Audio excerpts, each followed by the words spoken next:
Fala galera, então bem-vindos aí à live 5 da comunidade DS. E essa live, vai ser uma live muito legal, a gente vai falar de um assunto bem bacana. E só para introduzir, né, bem rapidamente, a comunidade DS, ela é uma comunidade focada em produção de projetos para portfólio de Data Science. E para quem que é a comunidade, né? A comunidade é para qualquer pessoa de qualquer nível que está interessada em aprender ciência de dados, solucionando o problema na prática, tá? Então, é uma abordagem muito prática de aprendizado aqui. E como que a gente faz isso, né? Então, são através dessas lives semanais que a gente faz aqui. Tem um projeto individual também, que a galera está fazendo. A gente está terminando o primeiro projeto já, bem, muito legal. A gente vai fazer uma simulação de entrevista e os mini cursos também estão ficando prontos para ser um material de suporte, tá? E, cara, como que você faz? Na verdade, o que você vai encontrar na comunidade? É um pouquinho do que eu já falei, né?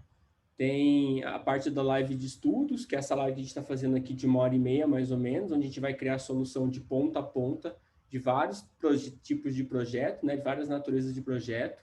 É legal que, pô, você pode interagir aqui comigo, tirar suas dúvidas e ver como que é a construção de um projeto de ponta a ponta. Tem o projeto do aluno, que é um projeto mais específico para a galera da comunidade fazer em conjunto. Então, eu tento trazer um pouquinho da experiência da empresa aqui. Então, a gente trabalha em sprints, a gente tem checkpoints semanais para ver evolução, tirar algum bloco, tirar alguma dúvida. E a ideia é que realmente faça parte, que tenha uma experiência de empresa no desenvolvimento dos projetos, tá? E eu faço uma parte de mentoria aqui, então ajudo a galera a desenvolver, tirar blocos para poder continuar o desenvolvimento. Vão ter as lives de apresentação do aluno, que é depois que a gente vai terminar o projeto do aluno, a gente vai fazer um call onde uma pessoa vai apresentar para todas as outras da comunidade para receber feedbacks e melhorar também o projeto, melhorar a percepção, alguns pontos de vista que outras pessoas podem ter. Outra coisa, tem as simulações de entrevistas que a gente vai fazer, vou trazer pessoas convidadas aqui para avaliar o projeto que a gente está fazendo, tá? Esses mini cursos de Data Science que são um complemento, então eu estou terminando um curso de SQL agora, o próximo vai ser um curso de Spark, um curso de Koalas, então eu vou trazer bastante coisa complementar aqui à live, para que as pessoas, né, os alunos consigam continuar estudando e se preparando melhor também fora da live. E tem também uma lista de cursos gratuitos que eu disponibilizo, caso a pessoa queira estudar por fora, alguma coisa que ela está sentindo que está faltando. E também eu compartilho as vagas de Data Science aqui que eu recebo. Eu estou fazendo algumas parcerias com alguns RHs para tentar realmente aproximar a comunidade DS do mercado e trazer pessoas para avaliar a gente, tá bom? E, cara, como que você faz para participar da comunidade DS? É o seguinte, você tem que participar das lives que vão acontecer no YouTube, tá?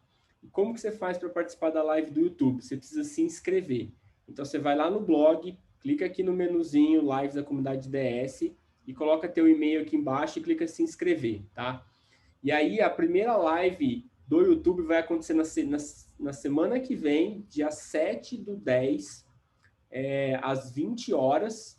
Então, eu vou entrar ao vivo lá no YouTube, a gente vai fazer uma live lá, que vai ser continuação dessa aqui, então você vai conseguir ver todos os passos do projeto. Eu vou mostrar como que faz uma análise exploratória de dados. Então, pô, se você trabalha já com dados, se você já está estudando ciência de dados e você ainda não consegue organizar a sua análise exploratória, você não sabe para que serve uma análise exploratória, onde você fala que todo mundo tem que fazer, mas você não consegue ver um nexo com isso, né? Por que eu faço uma análise exploratória de dados? E se você também não sabe qual é a diferença de um insight para uma curiosidade de negócio, então, cara, vai nessa live, quarta-feira que vem, 8 da noite, se inscreve aqui para você receber todos os detalhes do link e tudo mais, que é lá e eu vou falar muito disso. Então vai ser uma live muito legal. Vocês levem papel e caneta para poder anotar as coisas, tá? E, meu, vai lá nessa live para me ver também, porque, pô, fico respondendo as coisas aqui, mano, e vai lá para me assistir também e ver que eu existo e não sou um algoritmo construído por mim mesmo, tá? Então, vai lá para ver, mano. Beleza? Bom, então a agenda de hoje, a nossa live, o que a gente vai falar nessa live? Essa live 05, eu vou mostrar 3 métodos para balanceamento de dados. Então, eu vou mostrar como que a gente lida com esse desbalanceamento. Eu vou mostrar na teoria, então eu vou explicar como que o método funciona. E depois a gente vai fazer o ciclo 5, onde eu vou implementar esse método na prática, tá? Na live da semana que vem, que é a live 6, que vai ser a live vai acontecer no YouTube, tá? Então se inscreve lá para você receber o e-mail e participar da live ao vivo comigo, onde eu vou falar da análise exploratória de dados. Então eu vou falar aqui qual que é o objetivo da análise exploratória de dados, como que ela está linkada no processo de desenvolvimento de projetos de data science, como que você gera insights para o negócio, como que você gera hipóteses, como que você valida, qual que é a diferença de uma hipótese para uma curiosidade. Então, se você, cara, não tem uma análise exploratória ainda organizada, você não sabe como construir, ou você não gerou nenhum insight significativo ainda, vai lá na live, que vai estar muito legal, tá? E leva papel e caneta para anotar, que vai ter muito conteúdo bacana lá, que você não acha em livro, tá? Que o método que eu vou ensinar lá é baseado no todas as vezes que eu sofri e fiquei perdido em fazer análise exploratória, tá? Então vai ser muito legal, um conteúdo muito bacana. E eu vou implementar também o ciclo 6 para poder extrair insights do negócio a partir dos dados, certo? Então vamos começar aqui nossa live 5, balanceamento de dados, tá? Então na live anterior, que é uma live 4, eu vou só resgatar o resultado que a gente teve lá. A gente tinha, antes da criação das features, né? Lembrando que a live 4 a gente criou features para poder modelar o problema melhor.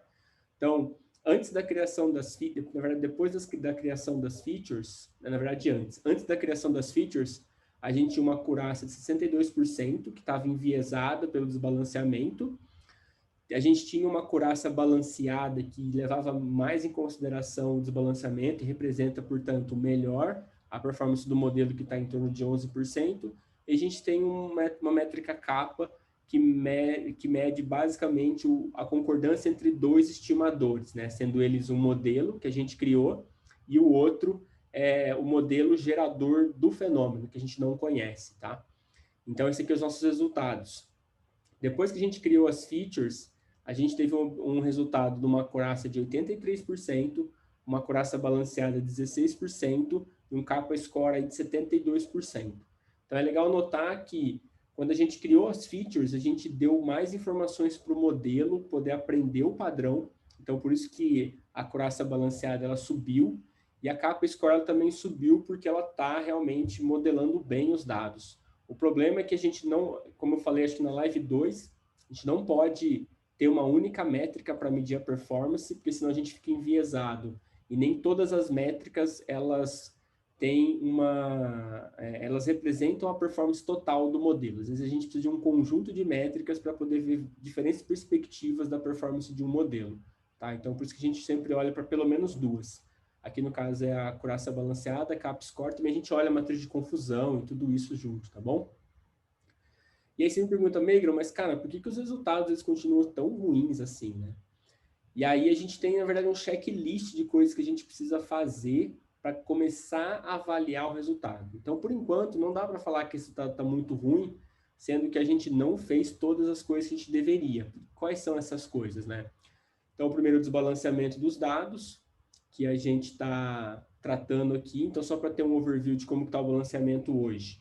Né? A gente tem essas 12 classes aqui dentro do Call to Destination.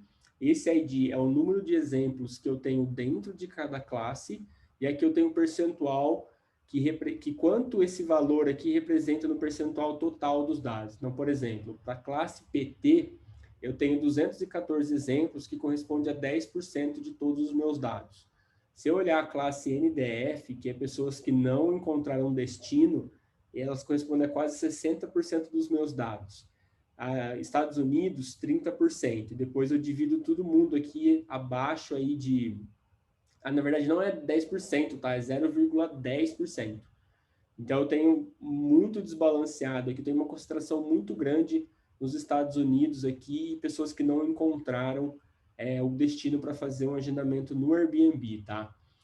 E, cara, esse exemplo é muito claro que a gente consegue ver o desbalanceamento entre as classes, né? Então, basicamente, a gente tem muitos exemplos de treino para algumas classes e pouco para outras. E lembrando que esse é um cenário muito comum nas empresas, tá? A gente trabalha muito com problemas desbalanceados, então é importante a gente saber como lidar com isso, tá? E as features criam esse fenômeno de interesse, tá? Então, basicamente, a gente construiu as features para poder modelar o fenômeno, mas ele não é suficiente porque a gente ainda tem esse problema de desbalanceamento dos dados, tá? Então, Isso aqui eu expliquei na outra live, que é a feature variável. Acho que eu não tirei esse slide aqui. Tudo bem. Então, aqui que vem os possíveis problemas, né? Então, voltando lá que eu estava falando, que a gente não pode julgar o modelo, a performance dele está bom ou está ruim, porque a gente não cumpriu o nosso checklist de coisas para fazer para melhorar os dados. Então, o que tinha nesse checklist, né? A limpeza dos dados, substituição de dados faltantes, criação do fenômeno para modelar, criação de features para modelar o fenômeno, o desbalanceamento dos dados. A gente tem também o problema de reescala dos dados, né? Os dados estarem em escalas diferentes, portanto, eles impactarem o modelo de formas diferentes. Seleção de features que a gente ainda não fez, então podem ter features muito correlacionadas ainda, que elas explicam a mesma parte do fenômeno, mas elas contribuem para o aumento da dimensionalidade do dataset, então isso prejudica a performance do aprendizado também. E tem outras coisas, o viés do modelo, então pode ser que o modelo que a gente está usando, que é essa rede neural, o viés do modelo seja muito diferente do viés dos dados, e aí o modelo em si não consegue performar bem para esse tipo de dado, a gente tem que trocar o modelo. E entre outras coisas que a gente ainda tem que fazer para falar realmente, cara, esse problema aqui, é esse o resultado máximo que eu tenho, ele está ruim ou ele está bom. Então, o que a gente já fez desse checklist aqui nas lives? A gente já fez a limpeza dos dados, já fizemos a substituição do NA, criamos as features para o modelo na live passada e agora a gente precisa tratar do desbalanceamento dos dados. Então, a principal mensagem desse slide aqui é o seguinte: quando você encontra um problema de desbalanceamento, você não pode achar que resolver o problema de desbalanceamento vai resolver teu problema. Ele vai resolver uma parte do seu problema. Ainda tem um monte de coisa que você precisa fazer para poder falar, cara, esse é o máximo que eu consigo com os dados que eu tenho. Então, essa é a grande mensagem, não ficar enviesado no problema. Então, você olha para o problema, eu vou resolver o desbalanceamento. Não, tem um checklist, você precisa fazer, passar por todas essas etapas para falar assim, cara, eu fiz tudo o que eu pude com os dados que eu tenho e os modelos disponíveis, essa é a máxima acurácia, tá bom? Então, agora nessa live a gente vai falar um pouquinho dos problemas de desbalanceamento, beleza? E aí, para falar um pouquinho das técnicas de rebalanceamento, eu vou dividir ela em alguns grupos, depois a gente vai entrar na particularidade de cada um. E aí eu vou mostrar para vocês um pouquinho de como alguns funcionam e um pouquinho de como a gente implementa isso na prática, tá? Então, técnicas de balanceamento em grandes grupos. A gente, primeiro, tenta coletar mais dados, tá? Então, qual que é a primeira técnica de rebalanceamento que a gente faz? Cara, é tentar coletar mais dados. É realmente tentar coletar dados para poder completar esse balanceamento. Aí você fala assim, pô, Meigro, mas você quer dizer então que eu tenho que ir lá na fonte e coletar mais dados? Não necessariamente. Existem outras formas de você coletar dados, tá? Uma delas é você esperar gerar mais dados. É que não tem o que fazer mesmo, tá? Então, imagina assim, você está trabalhando numa empresa, que a empresa ela tem 10 categorias de produto, e ela está lançando uma 11ª categoria de produto. Os 10 produtos estão vendendo há mais de 2 anos, e a primeira categoria tem uma semana que está vendendo. Você não consegue, tipo, fazer a previsão dessa 11ª categoria junto com as outras 10, porque você não tem dado, cara, não tem o que fazer. Então, realmente, você tem que esperar gerar mais dados, fazer com que o fenômeno se torne mais sólido, né, mais constante. Então, quando você está trabalhando numa empresa e sempre tem lançamento de um novo produto, não adianta a gente tentar incluir isso no modelo ou fazer uma previsão de resultado para essa classe, porque a gente não tem dado. Então, você realmente tem que esperar gerar o dado. Então, o que a gente faz na prática? A gente faz algumas análises para saber como que esse fenômeno está se comportando. Então, é um trabalho mais de exploração de dados, validação de hipóteses, do que realmente de modelo. Depois que você tem um certo tempo de venda dessa nova categoria e você tem um volume de dados legal, aí você pode incorporar no teu modelo e colocar isso como uma próxima classe para prever. Ah, Meigro, mas quanto tempo eu espero? Cara, depende do volume. Se sua empresa é uma empresa que transaciona muitas coisas, tem um volume muito alto, às vezes uma semana já é bastante para você ter alguns milhões de linhas. Ah, mas cara, minha empresa é pequena e tal. Então, talvez você tenha que usar outras abordagens, não uma abordagem de machine learning, mas uma abordagem mais estatística, mais de uma inferência bayesiana, e esperar gerar os dados. Não tem muito o que fazer, tá? Outra coisa que você pode fazer, cara, é aumentar o limite da filtragem dos dados. Então, imagina assim, eu peguei o último ano para poder testar. E aí, durante o último ano, eu tinha, sei lá, menos produtos, eu tinha muitos produtos lançados. Então, às vezes, você tem que pegar 2, 3 anos para trás, para você ter um balanceamento melhor dos dados. Então, não é só coletar mais dados e talvez tenha que esperar um produto maturar no mercado para você gerar dado, mas também aumentar o limite da filtragem que você está trabalhando, porque teu histórico é muito pequeno. Então, essas são algumas formas de balancear. Então, sempre quando você tem um problema desbalanceado, procura ver primeiro se você não consegue coletar mais dados para resolver esse problema, tá? E eu vou explicar mais para frente porque é importante tentar coletar mais dados no começo antes de tentar aplicar qualquer técnica, beleza? Então, essa é a primeira técnica de balanceamento, coletar mais dados. O segundo grande grupo de técnicas de balanceamento é você reamostrar os dados. Então, dentro desse grupo aqui, eu tenho técnicas de undersampling e eu tenho técnicas de oversampling. Undersampling e oversampling eu vou entrar no detalhe mais para frente, mas são técnicas que fazem parte desse grande grupo aqui. Basicamente, a diferença a grande característica da reamostragem é que você faz cópias do seu dado original. Então, tem que ter em mente que você está fazendo, quando você faz undersampling e oversampling, você está tirando cópias ou você está acrescentando cópias do seu dado original, tá? Então, essa é a característica da reamostragem de dados. Agora, tem um outro grande grupo de técnica de balanceamento, que é você gerar exemplos sintéticos, ou seja, exemplos que não são reais na prática, ou porque eles realmente não são reais, ou porque não ainda deu tempo de gerar aquele fenômeno, aquele exemplo, mas você gera dados sintéticos a partir de dados originais. Então, dentro desse grande grupo aqui, você tem, por exemplo, alguns algoritmos de oversampling e undersampling, que eles não fazem cópias, mas eles geram dados sintéticos a partir do original. Tá? Então, essa é a grande mensagem aqui do grupo de sintéticos, beleza? E tem uma terceira forma, que é uma forma que a gente usa bastante hoje em dia, que é você atribuir um viés ao modelo. Então, você fala para o modelo que aquela classe ela tem mais exemplos. E aí eu vou mostrar como que faz isso. Você tem uns parâmetros em alguns modelos que você consegue colocar um peso para cada classe. Então o modelo sabe que para aquela classe que ele está aprendendo, ele tem que adicionar um peso a mais porque ela tem um viés maior, justamente porque ela tem mais dados coletados daquela classe. Então você pode resolver o desbalanceamento dessas 4 formas: coletando mais dados, reamostrando, ou seja, criando cópias do seu dado original, criando exemplos sintéticos a partir dos dados originais, e você atribuir viés ao modelo, ou seja, falar para o modelo qual que é o desbalanceamento do seu conjunto de dados de treino. Bom, então essas são algumas coisas que a gente vai falar de reamostragem e dados sintéticos, e depois, para uma próxima live, eu vou falar sobre como que a gente adiciona o viés no modelo. Bom, principais técnicas, então. Eu vou passar um pouquinho pelas técnicas de reamostragem, então aqui eu vou falar vários nomes de técnicas e a gente vai passar por algumas delas para mostrar como que funciona.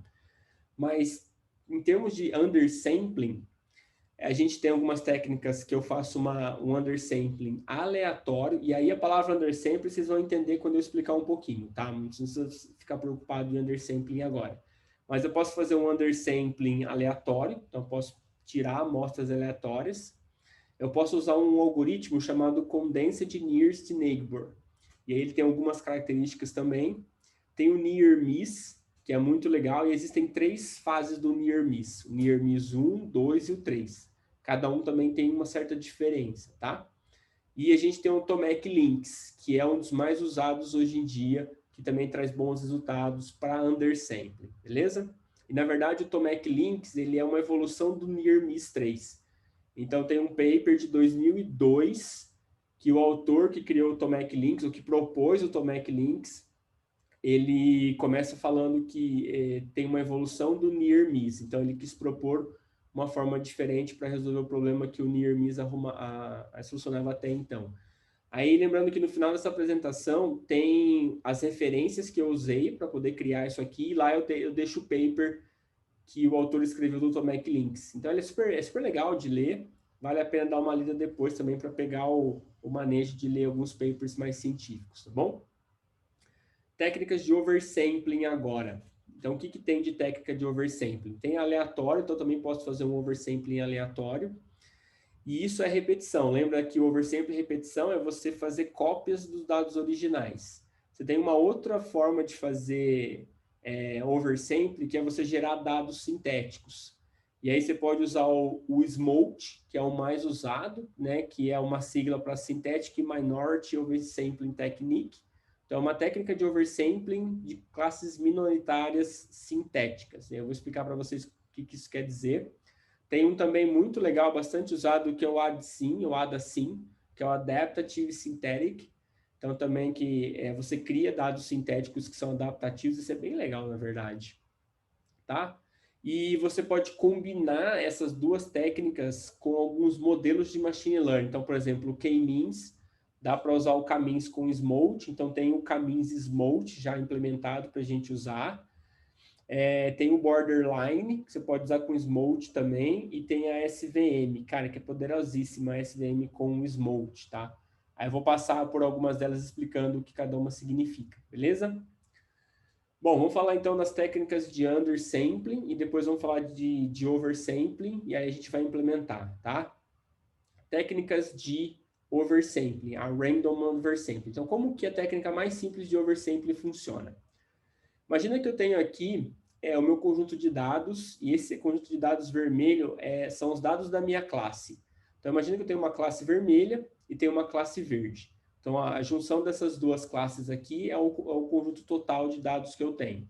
A minha classe vermelha corresponde a 98% dos meus dados e a minha classe verde é 2%. Imagina um problema de fraude. Você tem, a cada 100 amostras, 98 são transações legais e 2 são fraudulentas, né?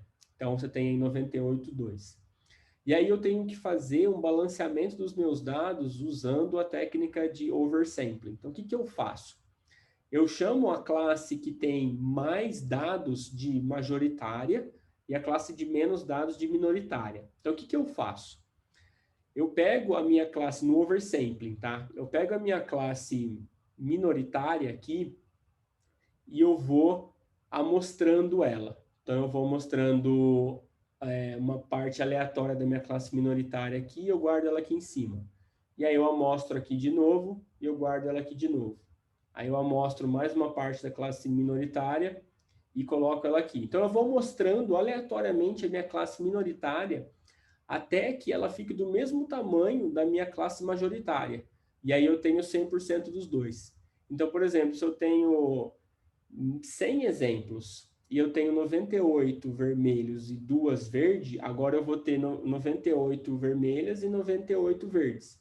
E aí, se eu traduzir isso aqui em porcentagem, eu tenho 50%, na verdade, está errado, né? Eu tenho 50% das classes aqui. Então, eu tenho um balanceamento, eu tenho o mesmo número de balanceamento das duas classes, tá?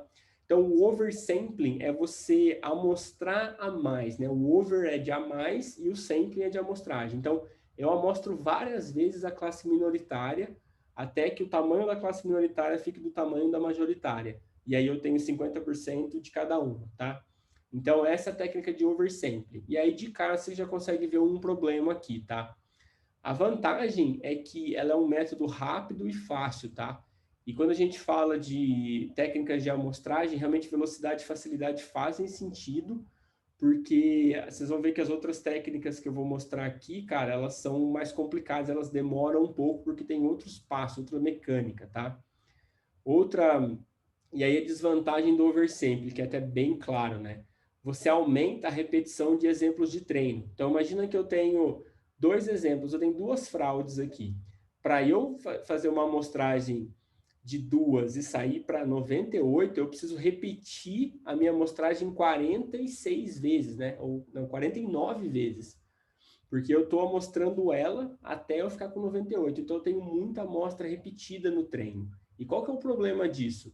O problema disso, cara, é que você aumenta a chance de overfitting muito, assim. Então, tem muita chance de você overfitar o teu modelo. E aí, lembrando o que é um overfitting, né? O overfitting é simplesmente a ação do teu modelo decorar as coisas. Então, o teu modelo ele não aprende, ele decora. E qual que é a diferença entre aprender e decorar? Isso vale até para a gente. Quando você decora, você consegue resolver só aquele problema que você decorou, você aprendeu. Quando você tem outro problema que ele é similar ou parecido, onde você usa os mesmos fundamentos para resolver o problema, você não consegue, porque você só aprendeu para aquele problema. Então, você overfitou o teu conhecimento. Agora, se você aprendeu de verdade, você aprendeu os fundamentos e entendeu que cada coisa funciona, quando você tem um problema parecido, você consegue usar os mesmos conceitos, a mesma teoria, os mesmos fundamentos para poder resolver o mesmo problema. Então, até para nós, seres humanos, você tem um overfitting de aprendizado, né? Quando você decora como fazer. Quando você começa a pensar sobre o problema, pensar o que você sabe e usar isso para resolver problemas, você aprendeu, tá? E aí, fazer o oversampling faz isso, e outra desvantagem do oversampling é que você não adiciona nenhuma informação sobre o fenômeno. Então, para o modelo aprender, você precisa ter variação. Então, se você, a gente não falou isso aqui nas lives ainda, mas tem um algoritmo que chama PCA, que faz redução de dimensionalidade.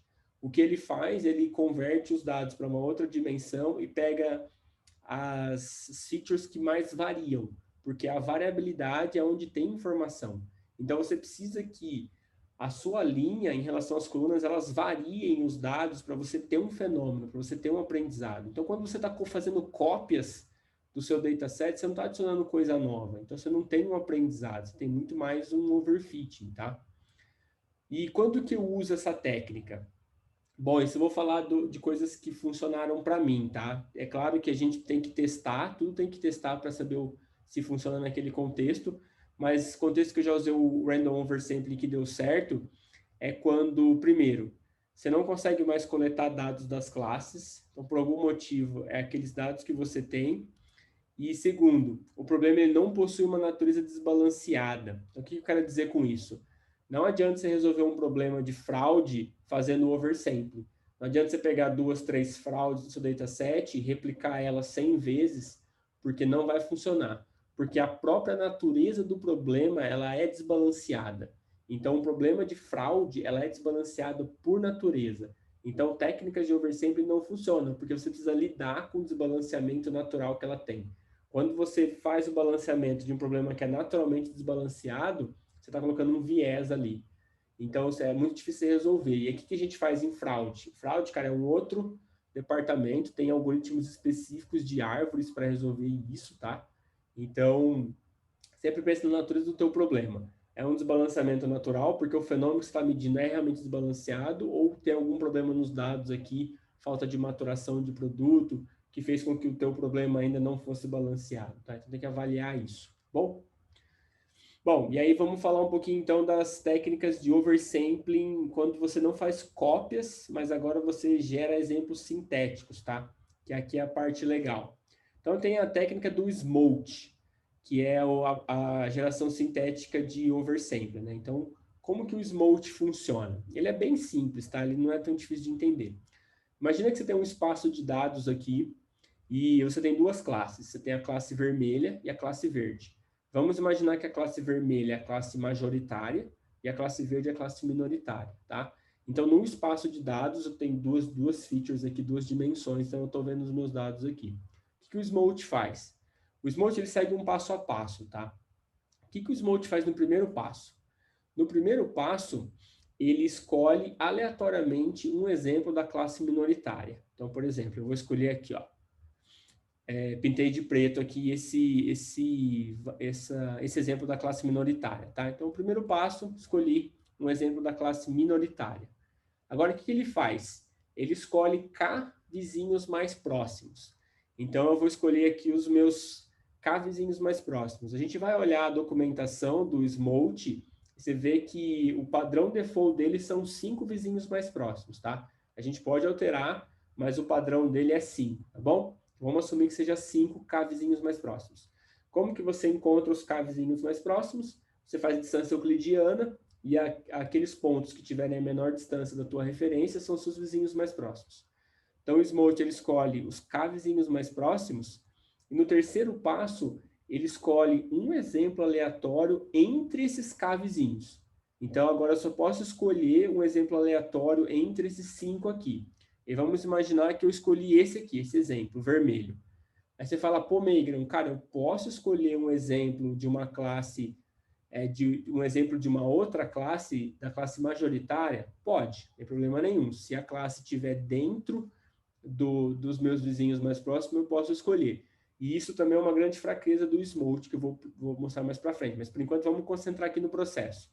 Então, eu escolhi aleatoriamente um K vizinho dentro dos meus vizinhos aqui, e agora você traça uma reta entre o exemplo de referência e o exemplo escolhido. Então, por exemplo, traço uma reta aqui.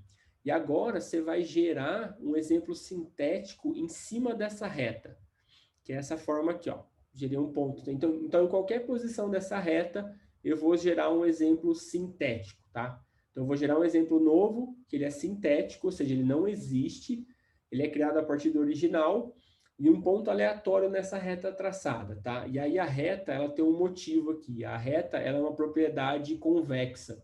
E aí na matemática tem algumas garantias de que a tua amostra em cima dessa reta, ela não vai gerar vetores linearmente dependentes, ou seja, você não está gerando exemplo que você vai ter que remover depois, porque são autocorrelacionados, tá? Então tem algumas propriedades da matemática que ajudam nisso. Então o Smolt faz isso, cara, e aí ele faz isso várias vezes até você conseguir fazer com que a sua classe minoritária seja do tamanho da majoritária, tá? Então, basicamente, você criou um exemplo novo aqui. E aí você repete isso, vou repetir mais uma vez aqui, né? Copia o dado, escolhe aleatoriamente um ponto da classe minoritária, escolhe os 5 vizinhos mais próximos, escolhe um ponto dentro desses 5 vizinhos, traça uma reta e cria um exemplo sintético nessa reta. E você vai fazendo isso até você ter um dataset do tamanho da classe majoritária. Bom, alguma dúvida até aqui? Não? Entendido? Beleza. Então, vamos seguir. Então, quais são as desvantagens do Smolt, tá? Vantagem e desvantagem, no caso. A primeira vantagem é que você está usando exemplos sintéticos que eles são criados a partir de uma combinação convexa, que é uma reta. Então, a reta é uma combinação convexa entre dois pontos, ela tem algumas garantias para mim na álgebra linear, tá? Você diminui a chance de overfitting, porque você não está construindo, você não está fazendo cópias do seu dataset, você está criando exemplos novos, são sintéticos, não existem, mas não são iguais aos que você tem. Então, você tem uma certa variabilidade aqui, tá? Quais são as desvantagens do Smolt? A primeira, a classe majoritária não é considerada no processo. E isso é um problema que eu vou mostrar no próximo slide. Mas você precisa considerar a classe majoritária, a gente vai ver no próximo slide. Mas antes disso, você não considerar a classe majoritária no processo, você pode aumentar a inserção de noise, ou seja, inserção de ruído nos seus dados, principalmente para problemas onde você tem muito overlap nos dados, você não tem uma fronteira de separação das classes bem definidas. E aí eu vou mostrar no próximo slide o que isso quer dizer, tá? E outra coisa é que ele é lento para dados com alta dimensionalidade, tá? E não só lento, mas ele tem um problema com alta dimensionalidade, justamente por ele usar a distância euclidiana. Então imagina assim, a distância euclidiana num plano, que é o que vocês estão vendo no slide aqui, um plano bidimensional, onde eu tenho o comprimento e largura, quem que é meu vizinho? Meu vizinho é quem está do meu lado. Então eu tenho vizinhos do meu lado, na minha frente e atrás. Quando eu vou para uma terceira dimensão, eu tenho vizinhos do meu lado, eu tenho vizinhos em cima, eu tenho vizinho embaixo. Então eu não tenho mais uma reta, eu tenho uma superfície circular, porque todo mundo que está em volta daquela circunferência pode ser o meu vizinho. E quanto mais você aumenta as dimensões, mais difícil fica você calcular essa distância. Ou melhor, a distância ela representa, ela fica mais difícil de ser representada. Então imagina se você está trabalhando com um dataset, quando eu falo dimensão, eu falo número de colunas. Então, você está trabalhando um dataset de 20 colunas, tem 20 dimensões. Claro que a gente não enxerga 20 dimensões, mas você tem dois vetores grandes de 20 dimensões, onde você calcula a distância entre eles. Quando você tem pequenas variações nesses vetores, você não tem grandes modificações, porque você tem um espaço muito grande.